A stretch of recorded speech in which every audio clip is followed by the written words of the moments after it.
ټولې ستاینې هغه خالق ته دي چې دا کائنات یې په یوه مخ سره پیدا کړي دي. زما پوهه د ساینس په اړه ده، نو تاسې پرې فکر مه کوئ. زما په نظر وحی د پوهې یو معتبره سرچینه ده. د عیسویت له راتلو مخکې په اروپا کې یو مذهب و، خو د جاوید اختر صاحب له نظره دا معتبره سرچینه نه ده. دا ډیره مهمه خبره ده. که څوک وایي که خدای شته نو راوی ښایه یوازې معیاري پاتې کیږي او هغه عقل دی، یعنی منطق او استدلال. دا یو ناپوهانه خبره ده. ما شمالي کتب نه دی لیدلی. ټولې ستاینې هغه خالق ته دي چې دا کائنات یې په یوه مخ سره پیدا کړي دي. محترم ښاغلي جاوید اختر، ښاغلي سوراب دیویدي او نور درانه حاضرین، تاسې ټولو ته مننه چې دلته مو تشریف راوړه. د نننۍ مناظرې موضوع دا ده چې آیا خدای شته که نه. دا داسې موضوع ده چې د پریکړې لپاره پکې بیلابیل معیارونه کارېدلی شي. نو د بحث په پیل کې دا ضروری ده چې موږ معلومه کړو چې د نن په موضوع کې کوم معیار سم دی او کوم ناسم. لومړی معیار چې زما په آن محترم جاوید اختر صاحب ډیر ژر ورمخته شي هغه ساینس دی. خو ساینس په اصل کې داسې معیار نه دی چې د خدای وجود په مستقیم ډول ثابت یا رد کړي. ولی دا خبره زه نه وایم، دا خبره د ساینس ماهرین کوي. د ملي ساینس اکاډمۍ په وینا ساینس د مطلق حقیقت د ثابتولو علم نه دی، ځکه ساینس د تجربې پر بنسټ ولاړ دی او تجربه یوازې د طبیعت او فزیکی نړۍ پورې اړه لري، ځکه چې خدای یو غیر فزیکی او ماروي حقیقت دی. نو غیر فزیکی حقیقت د فزیکی وسایلو په وسیله نشي ازمول کېدی. له همدې امله د نننۍ مناظرې په برخه کې به ساینسي شواهد د خدای د وجود د ثابتولو یا ردولو لپاره نه منل کیږي. دوهم وحی کېدی شي، یعنی هغه الهام چې خدای جل جلاله د پیغمبرانو له لارې انسانانو ته ورلیږي. زما په نظر وحی د پوهې یو معتبره سرچینه ده، خو د جاوید اختر صاحب له نظره دا معتبره سرچینه نه ده. له همدې امله زه به د نن په مناظره کې د هیڅ دینی کتاب څخه دلیل وړاندې نه کړم څو دا د هغوی لپاره د نه منلو وړ نه وي. دریم معیاري مشاهده ده. که څوک وایي که خدای شته نو موږ ته دې راوښایي، یا د خدای د وجود لپاره تجربه ثبوت راوړه، نو دا په اصل کې د غلطي وسیلې کارول دي. دا داسې ده لکه څوک چې د فلزي موندلو آلې په وسیله پلاستیک ولټوي. کله چې پلاستیک پیدا نشي نو وایي پلاستیک نشته. دا د وسیلې ستونزه نه ده، نه د حقیقت. نو د خدای د وجود لپاره د تجربو ثبوت غوښتل یوه ماشومانه غوښتنه ده، او محترم جاوید اختر صاحب له دې مرحلې ډیر وړاندې تللی دی. اوس یوازې معیاري پاتې کیږي او هغه عقل دی، یعنی منطق او استدلال. د خدای وجود بیا یا د عقل له لارې ثابتیږي یا به د عقل له لارې رد کیږي.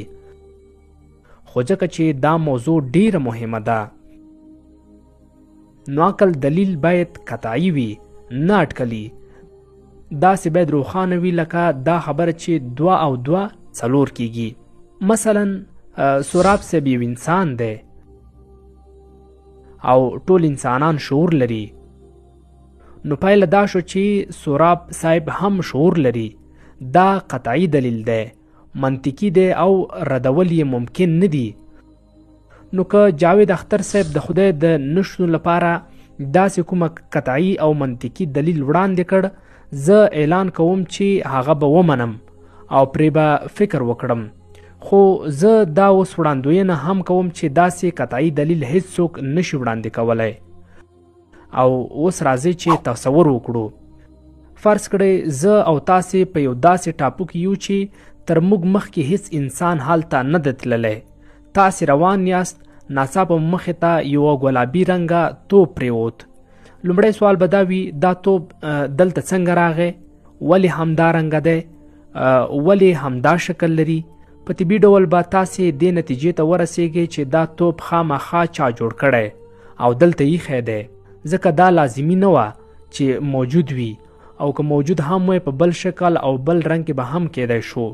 اوس دا توپ ورو ورو غټوي تر دې چې د ټولو کائناتو په اندازه شي. آیا سوال بدلیږي؟ هیڅکله نه. سوال هماغه پاتې کیږي، دا کائنات له کومه راغلي، ولې همدا ډول دي، چا پیدا کړي دي. خو کله چې دا پوښتنه له ملحد فکر لرونکي کس څخه وشي نو بیا وایي زه نه پوهیږم، نو خدای نشته، دا د ناپوهۍ دلیل دی. یا به وایي دا کائنات په خپله جوړ شوي، خو دا خبره د یو توپ یا بل شي په اړه نه مني، یوازې د کائناتو په اړه مني، چې یا دا تعصب دی. بله برخه دا ده چې محترم جاوید اختر صاحب به حتما د تشو ځایونو خدا مثال هم راوړي. دوی به وایي چې پخوا به خلک کله چې برېښنا به وځلېده نو هغوی به یو خدای ته منسوبوله، او کله به چې باران کېده نو بل خدای ته هغوی هم ثبوت نه درلود. خو دا زموږ فکر نه دی، ځکه که موږ د طبي پیښو د څرنګوالي پوهه ترلاسه کړو نو له دې څخه دا ثابته شوه چې خدای نشته. زه به په دې موضوع باندې وروسته هم خبرې وکړم. تاسې به دا هم ووینئ او زه هم دا تمه لرم چې محترم جاوید اختر صاحب به احساساتي دلیلونه هم وړاندې کړي. حال دا چې دا د حقیقت د معلومولو پر مهال وړه منطقي تېروتنه ده. د بیلګې په توګه دوی به وایي که خدای شته نو بدۍ ولې شته. زه خو وایم چې د بدۍ موجودېدل د خدای د شتون پر ضد دلیل نه دی، بلکې د خدای د شتون دلیل دی. ځکه که خدای شته نو موږ ټول د هغه په وړاندې حساب ورکوونکي یو، او که حساب ورکوونکي یو نو بدي به موجوده وي، ځکه له بدۍ پرته حساب معنا نه لري. که حساب وي نو بیا دا پوښتنه پیدا کیږي چې موږ ولې په دې نړۍ کې کړاو وینو. که خدای نه وي نو دا کړاو ولې شته، او د هغو خلکو احساسات به څه شی وي چې له کړاو وروسته د غچ اخیستلو هیله لري. خو له دې نړۍ همداسې لاړل، آیا د هغوی ټول دردونه به بې ارزښته شي؟ اوس راځو بیرته هماغه مثال ته. که څوک له ما وپوښتي چې دا توپ چا جوړ کړی یا دا لوی شوی توپ چا جوړ کړی، نو زه به ووایم دا ځکه چې دا د کائناتو ټول شیان متکی دي. متکی یعنې داسې شیان چې د خپل شتون لپاره پر بل څه تکیه لري، نو ښکاره ده چې دا کائنات متکی دي. او که څوک وایي چې په کائناتو کې کوم شی متکی نه دی، نو زه ترې غوښتنه کوم چې راته یې وښایي، موږ به هم پرې فکر وکړو. که کله چې متکی شیان موجود وي نو د فلسفې له مخې موږ دې نتیجې ته رسیږو چې باید یو داسې موجود وي چې لازم موجود وي، یعنی داسې موجود وي چې نه موجودېدل یې ناممکن وي، ځکه که هغه لازم موجود نه وي نو هیڅ شی به موجود نشي، او دا ټول متکی شیان پر هغه ولاړ دي. اوس که تاسو دا پوښتنه وکړئ چې هغه لازم موجود چا پیدا کړی دی، او بیا پوښتنه پسې پوښتنه روانه شي، نو دې ته د علتونو نه ختمیدونکې لړۍ ویل کیږي، چې دا یو منطقي تېروتنه ده. په خیال کې بې پایاني شونې ده، لکه شمیرې 1 2 3 چې پای نه لري.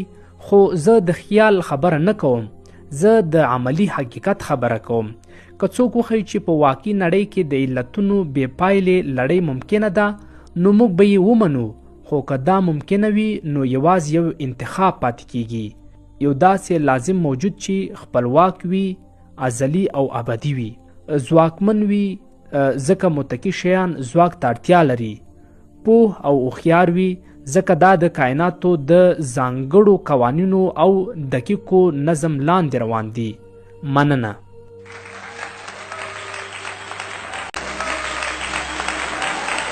زه غواړم تاسو ته یو په زړه پورې کیسه ووایم. زما پوهه د ساینس په اړه ده، نو تاسې پرې فکر مه کوئ. زما په دننه کې یو څه عام عقل شته. دا کومه نوې خبره نه ده، دا یوه کیسه ده. څو مذهبونه 3000 کاله مخکې 4000 کاله مخکې راغلي دي، خو انسان 10,000 12,000 کاله وړاندې هم موجود و. دا د یونان دود هلته داسې ټولنه وه چې لوی فیلسوفان یې درلودل. دا مصر چې هر هرمونه یې جوړ کړل. دا رومیانو چې ودانۍ او صنایع جوړه کړه چې د ولسواکۍ لومړۍ بڼه وه، که څه هم محدود و. هغوی هم خدایان لرل، مشتری ریا زیوس، خو هغوی پرې دومره ټینګ باور نه درلود لکه نن چې یو مذهبي انسان پر خپل خدای ټینګ وي. د سویت له راتلو مخکې په اروپا کې یو مذهب و. د جرمني خلکو مذهب یو خدای یې درلود، ښځه یې لرله، زامن او لوڼې یې لرلې. خو کله چې په جرمني اروپا کې سویت راغی نو هغه خدای، هغه ښځه او ټوله کیسه له منځه لاړه. نو که تاریخ ته وګورئ، خدایان تلپاتې نه دي او هغه خلک چې پر هغوی باور یې درلود، تاسې به ووایئ چې ناپوهه وو. خو دا سمه نه ده. هغوی د خپل وخت پوه خلک وو، فیلسوفان وو، ساینسپوهان وو. نو هغوی چیرته لاړل؟ اوس راځو دې پوښتنې ته چې ایمان او باور کې فرق څه دی. دا ډیره مهمه خبره ده. که څوک وایي که خدای شته نو راویې ښایه. دا یو ناپوهانه خبره ده. ما شمالي کتب نه دی لیدلی، خو زه باور لرم چې شته دی. ولې باور لرم؟ ځکه که نړۍ ګرده وي نو حتما به یو سر ولدي. ځینې خلک هلته تللی دي، عام عقل دا خبره نه مني. قانون شته، منطق شته، دلیل شته، دا ایمان نه دی. نو ایمان او باور کې فرق څه دی؟ فرق دا دی چې کوم ثبوت موجود وي نو هغه باور بلل کیږي. لکه زه چې باور لرم شمالي کتب شته، خو ایمان هغه څه دی چې ثبوت نه غواړي. که ثبوت پیدا شي نو بیا ایمان ته اړتیا نه پاتې کیږي. ایمان په داسې شیانو ولاړ دی چې نه عقلي ثبوت لري نه منطقي ثبوت لري. اوس حماقت څه دی؟ زه په داسې څه ایمان راوړم چې نه منطق لري، نه عقل، نه ثبوت لري. لکه دا چې وایم ایلن ماسک زما ورور دی نو زه به خوشحاله شم. خو پوښتنه دا ده چې ولې باور کوي؟ کوم ثبوت شته؟ ته امریکایي یې، زه هندي یم، موږ هیڅکله یو بل نه دی لیدلی. نو دا یوازې ایمان شو. ایمان دا معنا لري چې ته مجبور نه یې ثبوت ورکړې. که ثبوت ورکړې نو بیا ایمان ته اړتیا نه پاتې کیږي. نو د ایمان نړۍ په داسې شیانو ولاړه ده چې نه ثبوت لري، نه منطق، نه عقل. اوس تا وویل چې یو ټاپو دی او یو ټاپو دی ولید، تا په توپ تمرکز وکړ خو پر ټاپو دی تمرکز ونه کړ. ټاپو چا جوړ کړ؟ آیا ټاپو هم جوړ شوی دی؟ زما زیږون څنګه وشو؟ آیا زما زیږون پلان شوی و یا ناڅاپي وشو؟ زما زیږون تصادفي دی او هغه څه چې ته یې قانون بولي، په طبیعت کې د قانون ارزښت نشته. قانون د انسان تصور دی، په طبیعت کې انصاف نشته. که یو زمری هوسۍ وخوري هغه مجرم نه دی. که یو وحشي حیوان پر انسان برید وکړي په طبیعت کې زندان نشته. طبیعت بې له اجازې کار کوي. انصاف د انسان تصور دی. نو کله چې ته راته ووایي جواز راکړه، دا د انسان خبره ده، دا طبیعت نه ده. موږ په ګډه ژوند کوو. موږ پریکړه کړې چې موټر به په چپ لوري ته چلوو. دا څه ده؟ حقیقت دی. نه دا زموږ جوړ شوی نظام دی. همداسې د انصاف تصور هم زموږ جوړښت دی، د طبیعت برخه نه ده. که یو حیوان بل وخوري نو زندان ته نشي تللی او نه سزا ورکول کیدلی شي. نو دین موږ ته څه ژمنه راکوي؟ انصاف خو د انصاف په طبیعت کې نشته. ځینې خلک وایي طبیعت خدای دی، خو په طبیعت کې هیڅ ثبوت نشته. او ته وایي که توجه سمه نه وي نو دین هم اعتدال ونه لري، خطرناک دی. ګورې، الکول د نشهیي موادو په شان دي. په امریکا کې یو سروې شوې ده د خلکو د عمر په اړه. یو څوک چې نه یې څښي او بل یې چې څښي، دلته خبرې ګډوډېږي.